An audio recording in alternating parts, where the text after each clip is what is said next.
Or if we go into the mountains of Tibet, where I'm doing a lot of research recently, you'll see it's a crude face of political domination.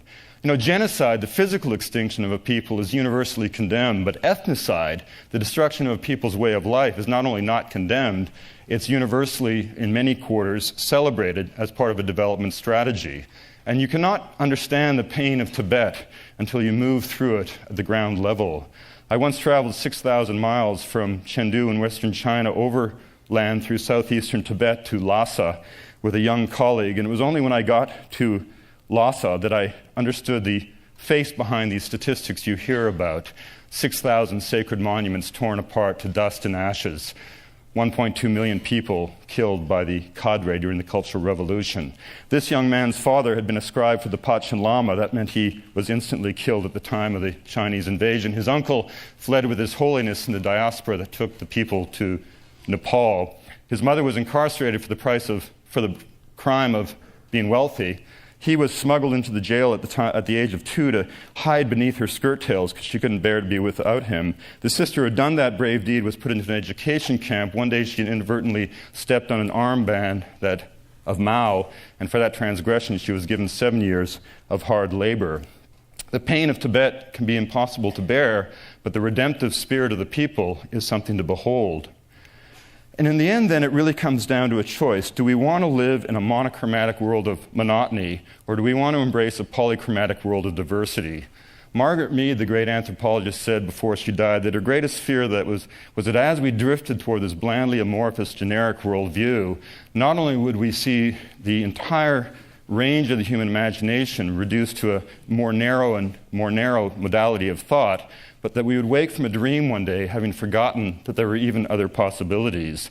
And it's humbling to remember that our species has perhaps been around for 600,000 years. The Neolithic Revolution, which gave us agriculture, at which time we succumbed to the cult of the seed, the poetry of the shaman was displaced by the prose of the priesthood, we created hierarchy, specialization, surplus, is only 10,000 years ago. The modern industrial world as we know it is barely 300 years old. Now, that shallow history doesn't suggest to me that we have all the answers for all of the challenges that will confront us in the ensuing millennia.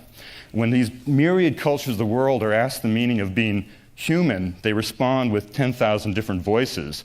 And it's within that song that we will all rediscover the possibility of being what we are, a fully conscious species, fully aware of ensuring that all peoples in all gardens find a way to flourish. And there are great moments of optimism. This is a photograph I took at the northern tip of Baffin Island when I went narwhal hunting with some Inuit people. And this man, Olayak, told me a marvelous story of his grandfather. The Canadian government has not always been kind to the Inuit people, and during the 1950s, to establish our sovereignty, we forced them into settlements. This old man's grandfather refused to go. The family, fearful for his life, took away all of his weapons, all of his tools. Now, you must understand that the Inuit did not fear the cold, they took advantage of it. The runners of their sleds were originally made of fish wrapped in caribou hide. So this man's grandfather was not intimidated by the Arctic night or the blizzard that was blowing. He simply slipped outside, pulled down his sealskin trousers, and defecated into his hand. And as the feces began to freeze, he shaped it in the form of a blade. He put a spray of saliva on the edge of the shit knife, and as it finally froze solid, he butchered a dog with it. He skinned the dog and improvised a harness, took the rib cage of the dog and improvised a sled, harnessed up an adjacent dog, and disappeared over the ice floes, shit knife and belt. Talk about getting by with nothing.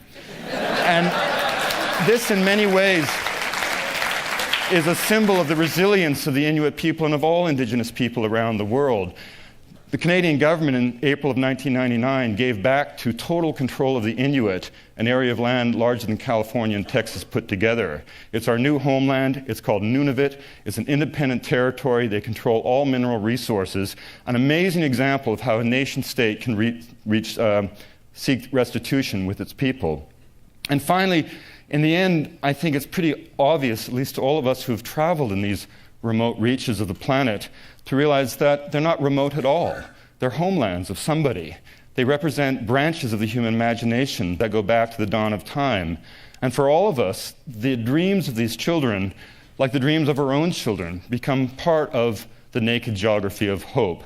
So what we're trying to do at the National Geographic, finally, is we believe that politicians will never accomplish anything.